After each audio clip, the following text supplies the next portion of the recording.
নমস্কার বন্ধুরা, বাংলা রসি ঘরে আপনাদের স্বাগত। বন্ধুরা, আজ আমি একটা নিরামিষ রেসিপি শেয়ার করব। আমাদের বাড়িতে কিন্তু বিভিন্ন সময় নিরামিষ হয় বা বয়স্করা থাকলে নিরামিষ করতে হয়, তো অসুবিধে হয়, তাই ভাবলাম আমার বাড়িতেও কিন্তু বিভিন্ন কারণে নিরামিষ হয় বেশিরভাগ সময়। তাই আমি আজকে একটা ছানার রেসিপি শেয়ার করব আপনাদের। তাহলে ছানার ডালনা, তো চলুন শুরু করি। আমি ছানার ডালনা করার জন্য বাড়িতে এই ছানাটা কাটিয়ে নেব। সবথেকে ফ্রেশ হবে, ভালো হবে। আপনারা চাইলে দোকান থেকে কিন্তু ছানা কিনে আনতে পারেন। ছানা কাটানোর জন্য আমি নিলাম কিছুটা ভিনিগার। যতটা ভিনিগার নিয়েছি ততটাই জল মিশিয়ে নিলাম। এবার এখানে 1 লিটার দুধ আমি আগে থেকেই ফুটিয়ে তারপরে গ্যাসটা নিভিয়ে দিয়েছি। এবার ভিনিগারটা অল্প অল্প করে দেব আর নাড়বো, তাতেই ছানাটা কেটে যাবে। এই সময় গ্যাস জ্বালার কিন্তু কোনো দরকার নেই। গ্যাস অন রেখে ছানাটা কাটালে অনেক সময় ছানাটা শক্ত হয়ে যায়। তো এবার আমি ছানাটা ভালো করে কাটিয়ে নিয়েছি। এবার এটা আমি ধুয়ে নেব। ছানা আমি ভালো করে 2-3 বার মতো ধুয়ে নিয়েছি, কারণ যেহেতু ভিনিগার দিয়ে করেছিলাম। তো দিয়ে ভালো করে জলটা ঝরিয়ে নিয়েছি।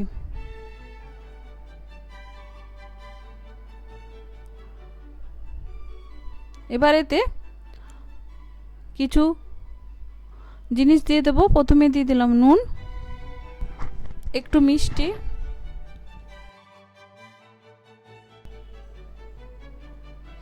একটু হলুদ গুঁড়ো,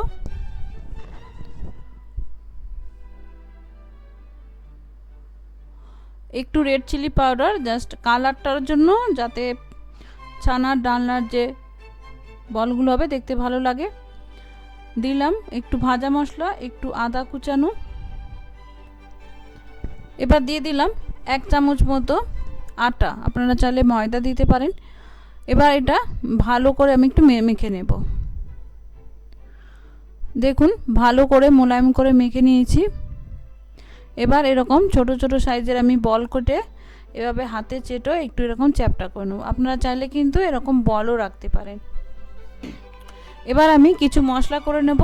তার জন্য নিচ্ছি কিছুটা পোস্ত, আর নিচ্ছি খোয়া ক্ষীর। এই খোয়া বা মাওয়া এটা কিন্তু আপনি যে কোনো মিষ্টির দোকানে পেয়ে যাবেন। বন্ধুরা, এই পোস্ত আর মাওয়ার এটা আমি একসঙ্গে বেটে নেব একটু পরে। এইটা দিলে কিন্তু একদম পুরো দোকানে যে ছানার ডালনা বা রেস্টুরেন্টে যে ছানার ডালনা হয় একদম সেরকম খেতে হবে। এটা কিন্তু ছানার ডালনা একটা সিক্রেট ইনগ্রেডিয়েন্টস। এটা দিলে কিন্তু খুব ভালো হয়। এটা এবার আমি ভিজিয়ে রেখে দেবো, একটু পরে বেটে নেব। এবার আরও কিছু মশলা আমি করে নেব।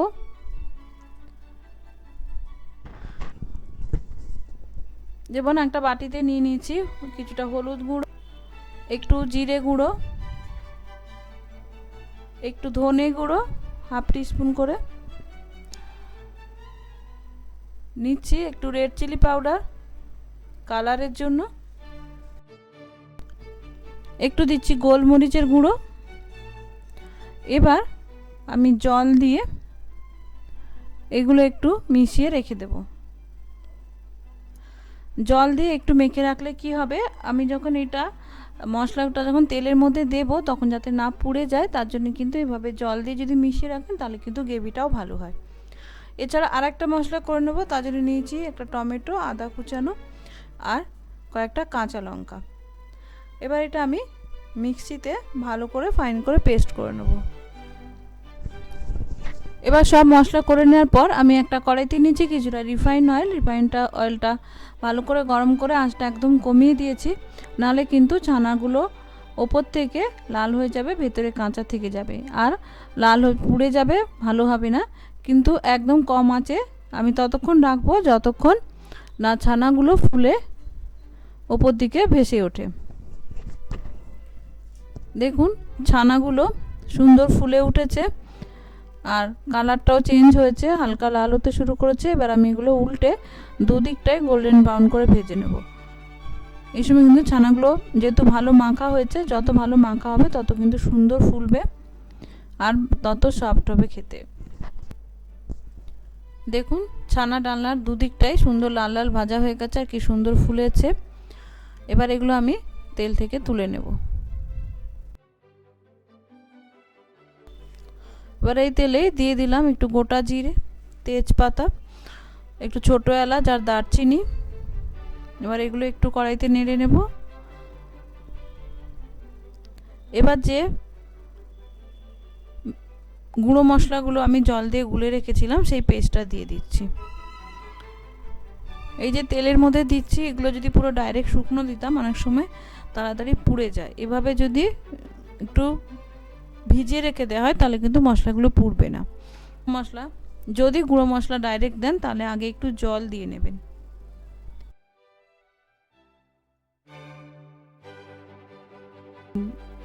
এবার দিয়ে দিচ্ছি আদা, লঙ্কা আর টমেটোর পেস্টটা। এবার এটা একটু নেড়ে নেব কাঁচা গন্ধ যাওয়া পর্যন্ত।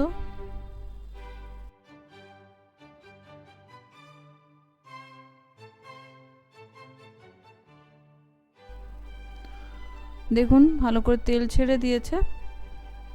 এবার আমি দিয়ে দিচ্ছি স্বাদ মতো নুন, একটু চিনি। ছানা ডালনা কিন্তু একটু মিষ্টি মিষ্টি ভালো লাগে। এবার এটা আমি মিশিয়ে নেব।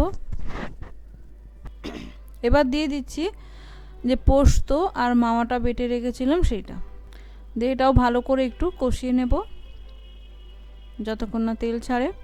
আর ভালো করে কষানোর জন্য আমি একটু মিক্সির জারটা ধুয়ে অল্প জল দিয়ে দিলাম।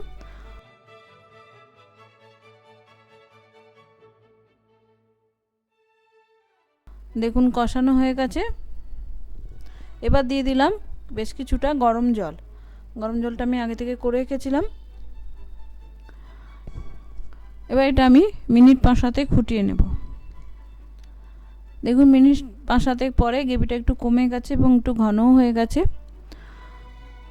এবার আমি দিয়ে দিচ্ছি একটু ভাজা মশলা, আপনারা চাইলে গরম মশলা দিতে পারেন। দিয়ে দিচ্ছি একটু ঘি। নিরামিষ রান্না ঘি দিলে ভালো লাগবে, তো দিয়ে দিলাম একটু ঘি। এবার এগুলো মিশিয়ে নিচ্ছি। এগুলো আগে দিয়ে দিলাম এই কারণ বড়া দেওয়ার পরে বড়াগুলো ফুলে উঠলে নামানোর আগে যদি দিই তাহলে অনেক সময় ভেঙে যাওয়ার সম্ভাবনা থাকে, তাই জন্য আমি এগুলো আগে দিয়ে দিলাম। এবার ভেজে রাখা বড়াগুলো আমি দিয়ে দিচ্ছি।